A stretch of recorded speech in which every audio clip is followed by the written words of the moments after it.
Oke, pemirsa, saya masih kembali menyapa Anda masih bersama Arya Tanju dalam program tamu kita. Tamu saya spesial sekali yang baru saja menyaksikan TVRI Sulawesi Tengah, ada Buya Dr. Muhammad J. Wartabone SHMAI.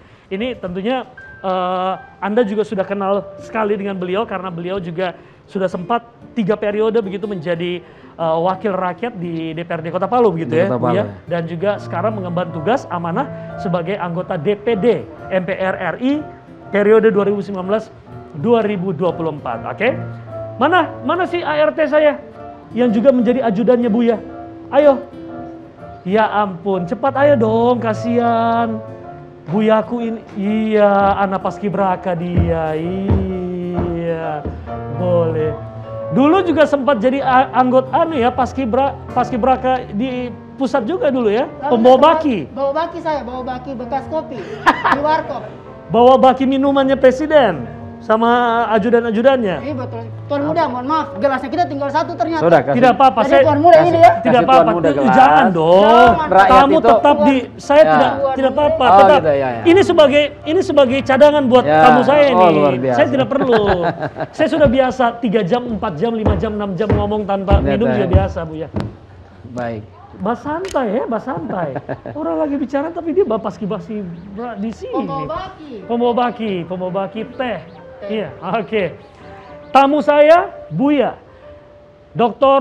Muhammad J. Wartabone SHMAI. Ini lahir hari Jumat ya. Alhamdulillah. Masya Allah, itu hari yang penuh berkah. Amin. Jumat 28 Oktober, betul? Iya. 1975. Iya. Di Desa Salua, Kecamatan Kulawi, Kabupaten Sigi. Dulu mungkin masih Donggala dulu ya. Ya, masih Donggala pada akhirnya saat sudah itu. ada pemekaran, Ya. ada Sigi. Buya, cerita sedikit sama kita gimana masa sekolahnya Buya dari SD sampai akhirnya sudah menuju ke Malang kemarin. Ya, ayah saya ini kan belajar agama pada 2 ulama. Ayah ya, mulai dari ayah saya. Ayah saya itu belajar pada Puel Asadin di Manggerante. Kemudian belajar sama Said Idrus bin Salim Al-Jufri. Sehingga ayah saya ini mendapat tugas dari guru tua menemani sahabatnya Syekh Said bin Awad Abdun membuka Al-Herat di dataran Kulawi. Jadi ketika ayah saya bersama sahabatnya Syekh Said bin Awad Abdun, perintah guru tua Said Idrus bin Salim Al-Jufri, maka ayah saya akhirnya menikah dengan gadis Peana Kulawi. Lahirlah saya, gitu. Sebagai anak pertama. Anak pertama kakak saya meninggal dunia, saya yang kedua. Dan nama Muhammad saya ini nama yang diberi oleh Sayyid Abdillah bin Muhammad bin Idrus Al-Jufri. Jadi cucunya guru tua. Betul. Yang memberi nama saya. Itu masih dalam kandungan. Masya Allah. Jadi ketika membuka Al-Herat di Salua, ketemu ayah saya makan siangnya di rumah. Kemudian Said Abdillah bin Muhammad bin Idrus Al-Jufri langsung kata, sepertinya istrinya ini saya lihat lagi ngidam. Jadi ayah saya bilang, iya, doakan mudah-mudahan ini jadi ulama, menjadi orang bermanfaat. Dia sudah dibilang nanti kalau lahir laki-laki beri nama Muhammad. Masya Allah. Alhamdulillah lahir laki-laki Muhammad. Laki-laki, betul. Nah, ini gitulah ceritanya. Dari masih dalam kandungan saja sudah mendapatkan nama yang spesial dari orang yang spesial juga loh ya. Alhamdulillah gitu. Kemudian SD di Kulawi. Iya, SD saya di Madrasah Ibtidaiyah Al-Herat Kulawi. Oke. Ya, di Madrasah Ibtidaiyah itulah saya belajar. Kemudian setelah itu saya ke Al-Herat Dolo. Dari Al-Herat Dolo kemudian tamat, kemudian lanjut ke Darut Tauhid Malang, Jawa Timur.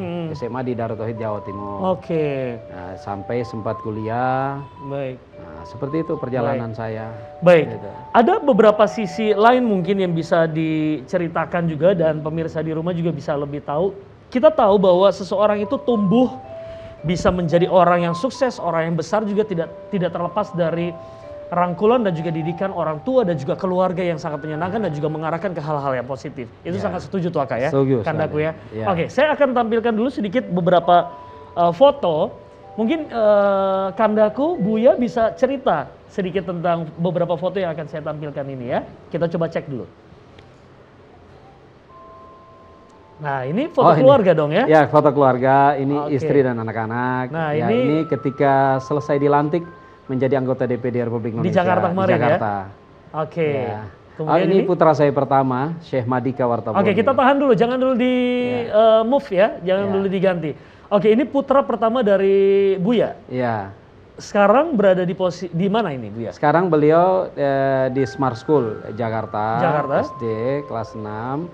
Ini akan masuk di doain ya, doa Insya Allah. masyarakat Sulawesi Tengah, insya Allah. Ini nanti masuk di MTSN Al Azhar Syarif Jakarta. MTSN Al Azhar Syarif Al Azhar Jakarta. Syarif Jakarta. Insya Allah dia tembus itu 3 tahun. Nanti dia SMA di Kairo. Jadi Wih. sudah dapat jatah di Kairo. Biar jatah di Kairo. abahnya tidak, ayahnya tidak, insya Allah anaknya. Turun ke anaknya ya. Insya Allah mudah-mudahan. Amin. Semoga Amin. Kanda Amin. ya. Semoga kita doakan, Bu Dan ya. ada satu hal, Ya. alhamdulillah nanti sekarang baru saya sadar, nama anak saya ini kan Madika.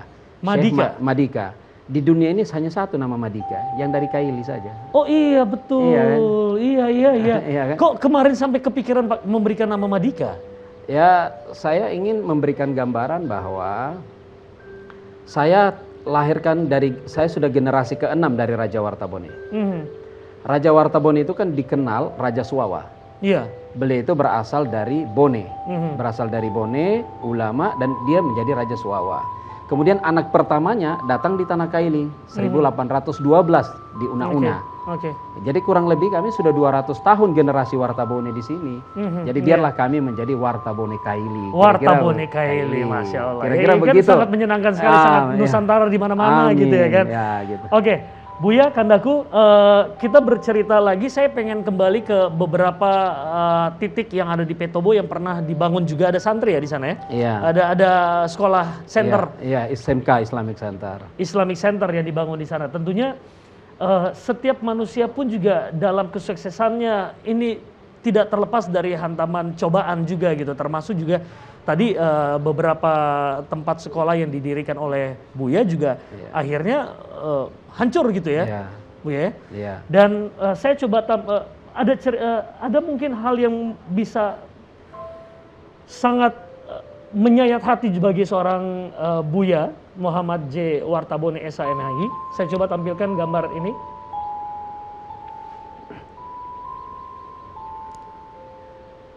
Nah ini Buya bersama Andi Ajo Wartabone, anak saya yang kedua. Andi Ajwa Iya. Wartabone. Ini untuk foto ini usia berapa, Kanda? Waktu itu dia usia 5 tahun. Usia 5 tahun. Peristiwa itu beliau sudah berusia 7 tahun. Baik. Menjadi salah satu korban di Likuifaksi Petobo. likuifaksi di Petobo. Saya lihat di sini ada sempat juga informasi yang diedarkan begitu, Iya. di mana Buya Kanda Wartabone juga memberikan informasi, menyebarkan informasi ada yang melihat Ajwa Iya. untuk segera memberikan informasi secepatnya. Iya. Bagaimana kronologisnya saat itu dan Jadi- seberapa dekat seorang Ajwa dengan Ini seorang Muhammad J. Wartabone? Selebaran ini sebenarnya disebabkan karena ada 8 orang ibu-ibu, ditambah ada beberapa laki-laki tokoh masyarakat, Iya. itu menyampaikan kepada saya di hari di seminggu setelah peristiwa itu. Dia menyampaikan, Pak Wartabone, minta maaf Pak Wartabone, anaknya Pak Wartabone Ajwa itu masih hidup. Kami yang menyaksikan ada bapak-bapak, dia pendek, berdialek Bugis. Dia datang di hari ketiga. Dia bertanya, dia bilang, di mana Pak Wartabone pengungsiannya? Ada anaknya dengan saya, Ajwa. Nangis-nangis terus.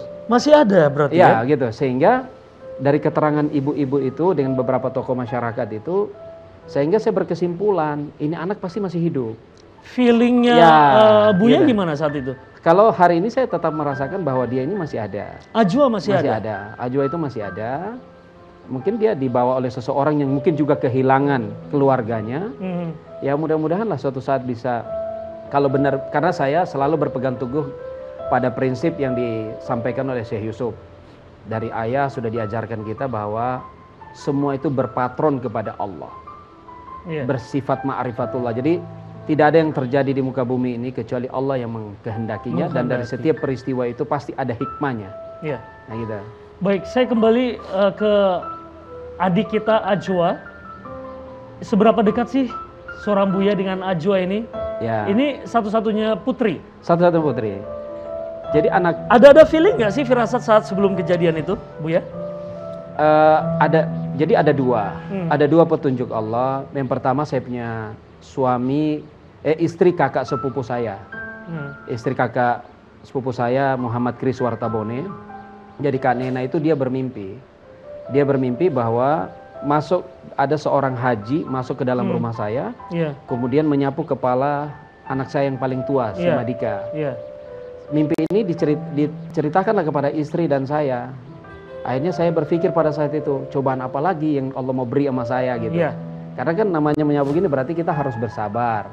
Harus bersabar ya kan kira-kira. Apa lagi cobaan ya Allah. Jadi saya tahajud tengah malam saya minta ya Allah jangan kau berikan saya cobaan yang saya tidak sanggup.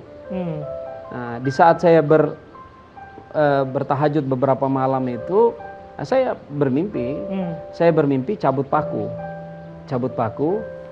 Tapi di sekitar paku itu kalau orang Kaili bilang itu nolada, dia berjarak. Antara dinding dengan itu ya, plasterannya. Tapi alhamdulillah tidak terhambur. Nah, saya mengambil filosofi itu berarti ada cobaan Allah yang diberikan kepada saya. Ya kalau saya ibaratkan itu, kalau paku yang bagus pasti disimpan. Kalau paku yang tua pasti dibuang. Nah, dalam peristiwa likufaksi itu, saya punya ibu kandung itu terpindah. Itu 1 kilo. 1 kilo pindah dari rumah utama dengan rumah yang sudah jadi kerupuk di Petobo itu. Tapi ibu kandung saya ini selamat. Ditolong oleh beberapa orang, beberapa tokoh, beberapa saudara pada subuhnya gitu ya.